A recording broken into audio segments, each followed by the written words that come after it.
Islam di masyarakat memang tidak dapat dipisahkan dengan adat istiadat setempat. Islam menerima budaya lokal, adat atau tradisi dimanapun dan kapanpun selama tidak bertentangan dengan Al-Quran dan hadis.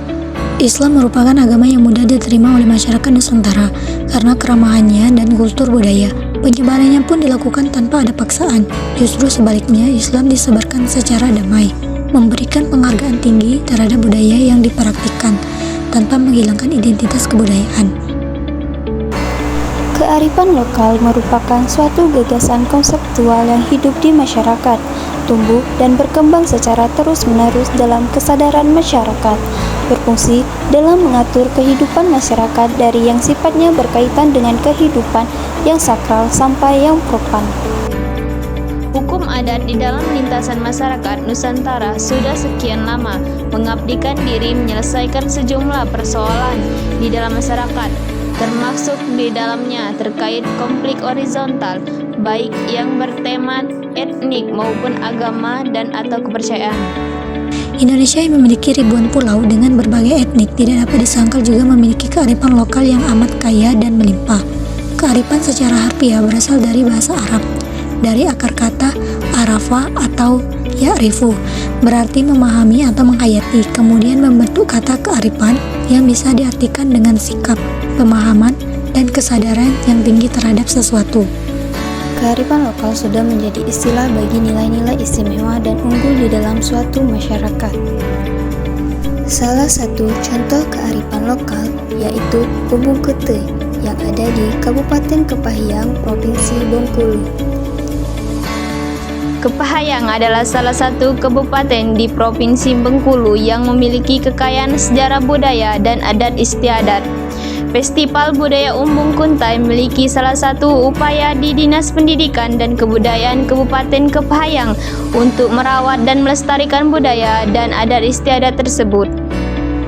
Umbung Kute secara garis besar berarti berkumpulnya masyarakat untuk melaksanakan hajat atau kegiatan adat dan budaya dengan nilai gotong royong dan persatuan. Acara ini tidak hanya menjadi ajang pelestarian budaya lokal, tapi juga memperkuat hubungan antar masyarakat serta mendukung perekonomian lokal melalui partisipasi UMKM setempat. Profesi upacara adat diawali dengan penyambutan rajo yang di dalam hal ini adalah Bupati Kabupaten Kepahyang. Sebagai pembukaan acara, rajo melaksanakan tradisi pancung tebu yang memadai dimulainya rangkaian ritual adat.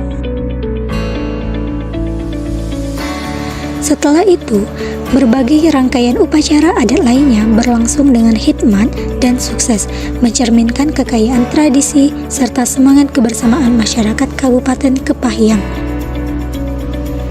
Berbagai penggelaran seni yang ditampilkan dalam acara Umbung Kete yaitu tarian-tarian adat, lagu-lagu tradisional, pementasan drama dengan bahasa Rejang, dan masih banyak lagi pementasan adat lainnya. Selain itu, dalam Festival Umbung Kuntai 3 ini juga terdapat pameran benda-benda museum, koleksi Museum Negara Bengkulu, seminar budaya dan museum, dan berbagai macam perlombaan seperti lomba fashion show, lomba batik tio, batik khas Kepahyang, lomba kaligrafi aksara ulu, lomba menganyam benang, dan lomba solo song lagu daerah Sukarejang. Beberapa prioritas utama yang diangkat meliputi pelestarian dan pengembangan budaya, penguatan ekonomi kreatif berbasis kearifan lokal, serta pendidikan karakter berbasis nilai-nilai lokal di sekolah-sekolah. Selain itu, pemberdayaan komunitas adat, pelestarian bahasa daerah, dan pengembangan festival budaya di tingkat nasional dan daerah juga menjadi bagian penting dalam upaya meningkatkan apresiasi masyarakat terhadap kekayaan budaya Kepahyang.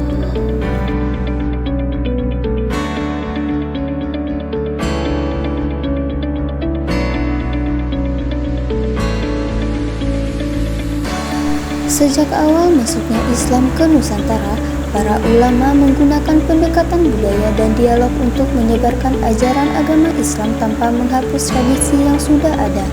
Pendekatan ini memungkinkan Islam berkembang secara damai dan diterima oleh masyarakat setempat tanpa benturan yang signifikan. Para ulama Nusantara juga memegang peran penting dalam membentuk pemikiran keislaman yang inklusif. Kearifan lokal menjadi faktor utama dalam membentuk Islam yang moderat di Nusantara.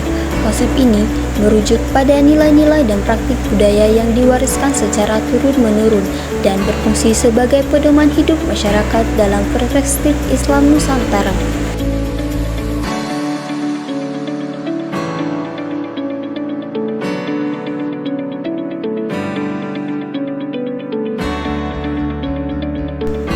Revitalisasi kearifan lokal sendiri merupakan sebuah strategi yang digunakan untuk menghidupkan kembali tradisi dan budaya masyarakat yang mulai tersingkir atau terlupakan, agar kebudayaan tersebut kembali diminati oleh masyarakat, terutama generasi muda pada era globalisasi. Kearifan lokal mencerminkan pengetahuan dan nilai-nilai yang diwariskan secara turun-temurun oleh suatu komunitas, baik dalam hal sosial, lingkungan, ekonomi, maupun kepercayaan. Revitalisasi ini penting agar nilai-nilai budaya tidak punah atau tergeser oleh globalisasi yang sering membawa arus homogenisasi budaya.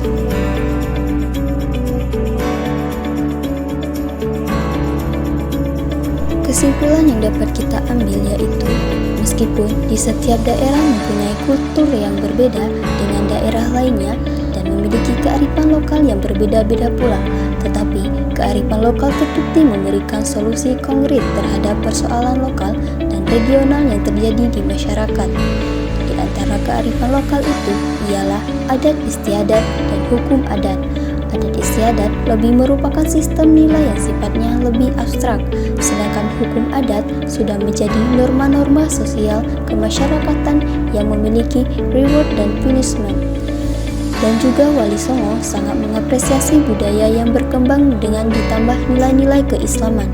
Strategi dakwah yang digunakan Wali Songo amat bervariasi, tergantung wilayah dan kondisi masyarakat.